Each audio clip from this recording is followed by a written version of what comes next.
We followed a map to a hidden lake. But the trail it showed wasn't meant to be walked. It was meant to be completed.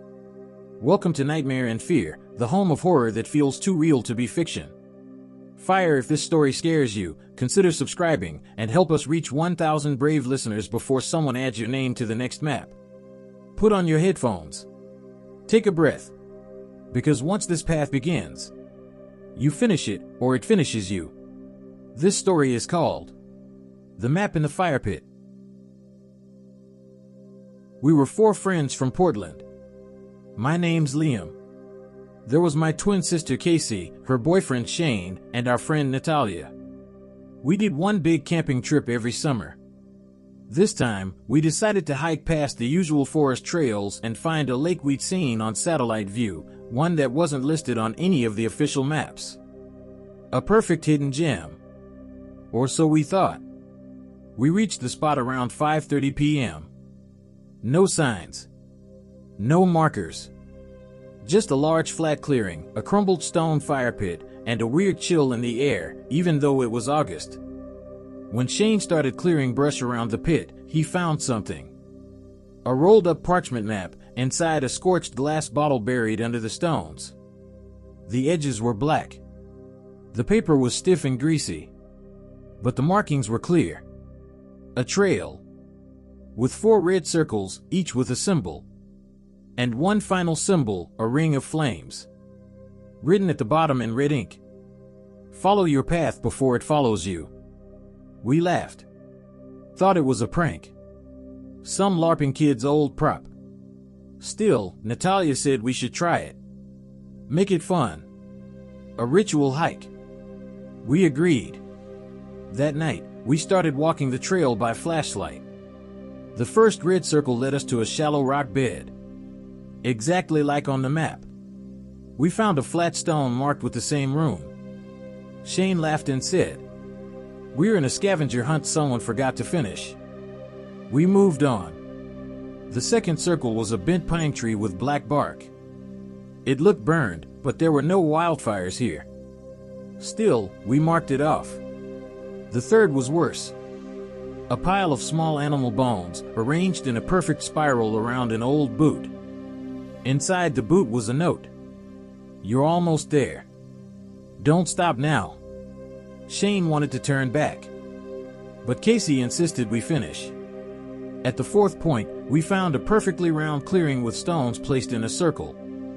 In the center, a blackened wooden stake. Freshly planted. Around it were 4 flat stones. Each had a name carved into it. Liam. Casey. Shane. Natalia.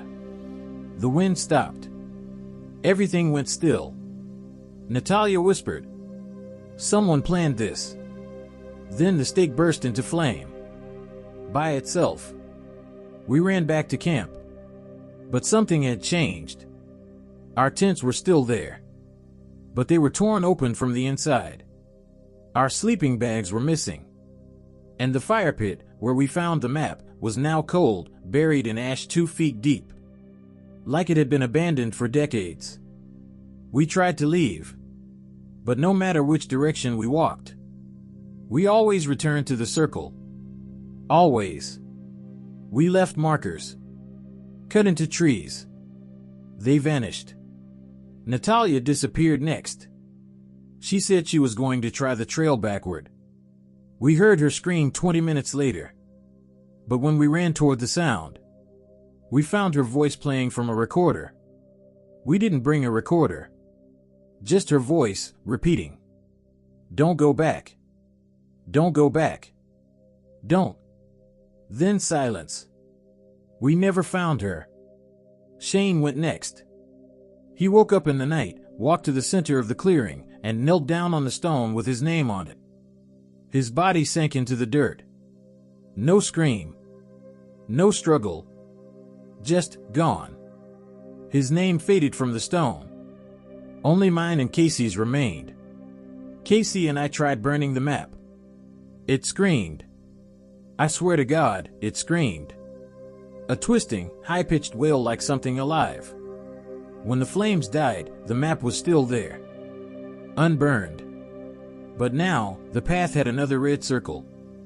Back at the original fire pit. And this time, it had our names carved deeper. We knew what it wanted.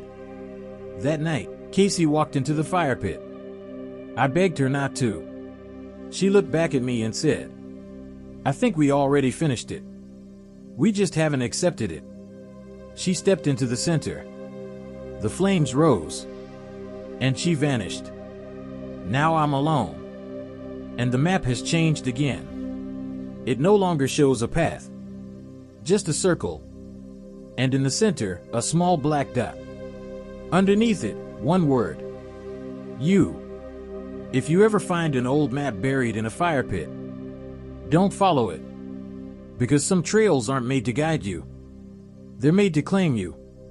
Studio Microphone, subscribe to Nightmare and Fear and help us reach 1,000 survivors before your name shows up on someone else's trail.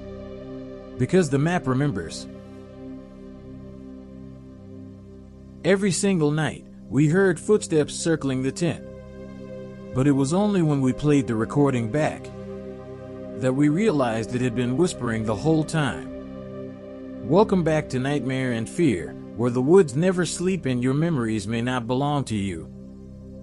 Subscribe now to help us reach 1,000 brave souls before this channel becomes the next thing that disappears into the forest. Now put your headphones on. This one isn't just a story. It's a warning. A real one. This is called The Thing That Watches Campers at 317. My name's Parker. This happened last August, near Marrowbone Lake in Tennessee. I was there with my best friend Elliot, his cousin Audrey, and her boyfriend Darren. We were all between 20 and 24, mostly college kids trying to escape for one last summer trip before everything changed. The campsite was remote. Like, no cell service, no trails, no marked entrances. We got in using an old hunting trail Darren found on a Facebook group for forgotten state land. There were no signs. Just overgrown trees and the occasional animal skull nailed to one. We thought it was edgy. We joked it was cursed. We were wrong, but not in the way you think. The first day was beautiful. Quiet, chill, eerie in the best kind of way. That night, around 3:17 a.m. exactly, we heard footsteps around the tent. Slow. Crunching. Circling. We all froze. Elliot whispered, "Dear?" But it was too careful. Too deliberate. Audrey turned on her headlamp and unzipped the tent. Nothing. But just past the trees, we heard a soft shuffle. And then, a sigh. Like someone was standing still. Watching.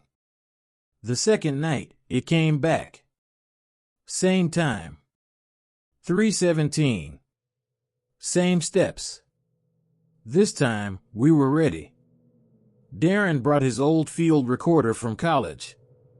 He left it out on a tree branch near the fire pit and hit record before bed. The next morning, he played it back. What we heard changed everything. For 2 hours, there was silence. Then, "I can see you, now," spoken in a voice that was exactly like mine. We looked at each other. No one said that. I didn't say that. Then, after a few more minutes, "Don't turn around." This time, in Audrey's voice. She started shaking. I didn't say that. I swear to God. Darren replayed it again and again. The voices were perfect. But none of us ever said those words. The third night, we didn't sleep. We sat by the fire, watching. Listening. 3 o'clock passed. 3:10. Then, exactly at 3:17, the fire dimmed. No wind. No sound. Then we heard leaves crunching behind us. We turned. No one. But Audrey screamed. There was a figure, not a shadow, not a person, just an outline, standing beyond the trees. Tall. Thin. No face. But it looked like it was leaning in. Elliot threw a rock. It didn't move. It didn't need to. The moment the rock hit the ground, the sound stopped. Dead silence. Not even crickets. We bolted into the tent and zipped it shut. Darren held the recorder, whispering prayers. And then we heard breathing. But from inside the tent. Right behind us. We turned on every light. Nothing. But on the tent wall, we saw 4 shadows. We were only 3. That morning, we found something carved into a tree by the campfire. A timestamp. 3 hours and 17 minutes. And under it, one must stay awake. We didn't understand what it meant. Not until that night. Elliot said he'd stay up, since the rest of us were too tired. He sat near the fire with the recorder again. We fell asleep. When I woke up, he was gone. The fire was still burning, low, but alive. The recorder was still rolling. The last 10 minutes of audio was just the sound of Elliot breathing, whispering. I see it. It sees me. Then silence. Then we traded places. And that's when the 4th shadow disappeared from the tent. Now there were only 3 of us again.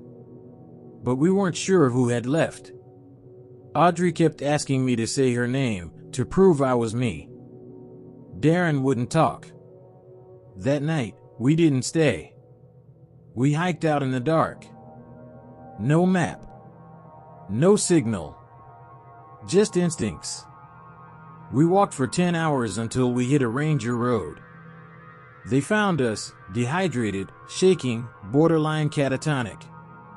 But the weirdest part? They told us that area hadn't existed on state land since 1984. Marrowbone Lake had dried up 30 years ago. There's no trail. No lake. And no campsite. The ranger took the recorder. 3 days later, he came to visit me. He played a clip that hadn't been there before. It was a voice of my voice saying, I stayed awake, too late. Then, static. But the sound under the static? Footsteps.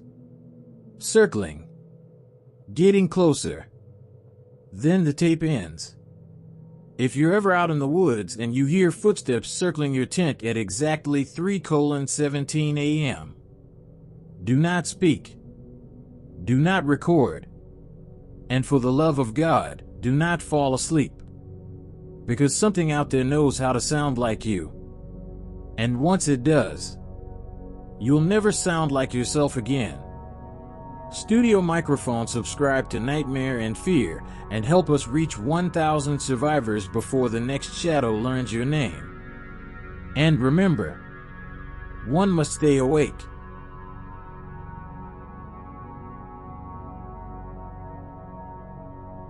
Have you ever felt watched, even when you're completely alone?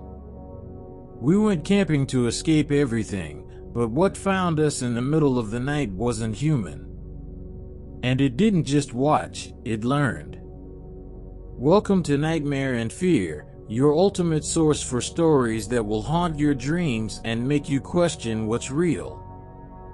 Fire if you love terrifying tales that stick with you. Please subscribe now and help us reach 1,000 brave souls ready to face the unknown.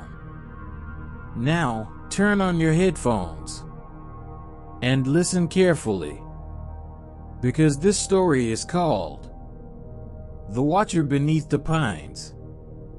My name's Harper. It started as a simple trip, just me and 3 friends, searching for a little peace and quiet in the forest near Lake Evergreen. The kind of place where cell phones lose signal and the world feels miles away. We found a campsite off an unmarked trail, deep under towering pine trees, far from any other campers.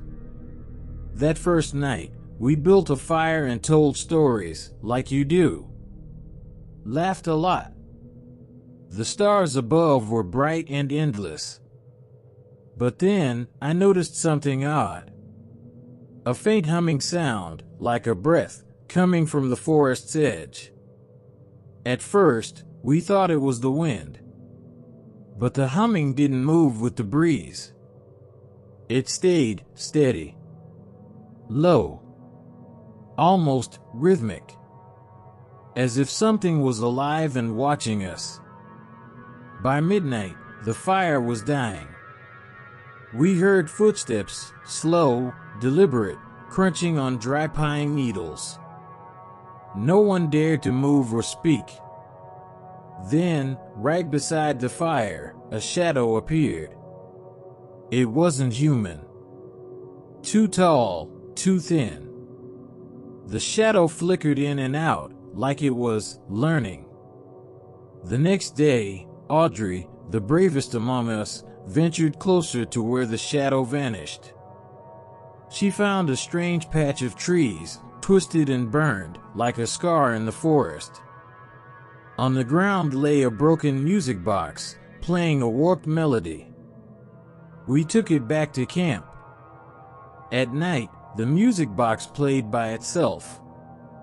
That's when things got worse. Our voices started to change. We caught ourselves saying things we never intended. Our laughter felt hollow. Our memories fuzzy. Like the forest was rewriting us. One by one, we started to see her. A woman with no face. She whispered our secrets. She mimicked our movements. She was the forest's reflection. When Casey disappeared, we knew we were next. But it wasn't just the forest. It was the watcher beneath the pines, a being that doesn't just see you, but becomes you. In the end, only I was left. I tried to leave, but every path I took led back to the same spot. To the fire pit where the music box still plays. And to the shadow waiting to learn my voice. If you ever camp near Lake Evergreen and hear that humming, don't answer. Don't follow the music. Because the watcher is always listening. And once it learns your voice, you may never leave. If this story gave you chills, hit that subscribe button and join the Nightmare and Fear family. Help us reach 1,000 subscribers so we can keep bringing you stories that will haunt your nights. Remember, sometimes what watches you is more terrifying than what you see.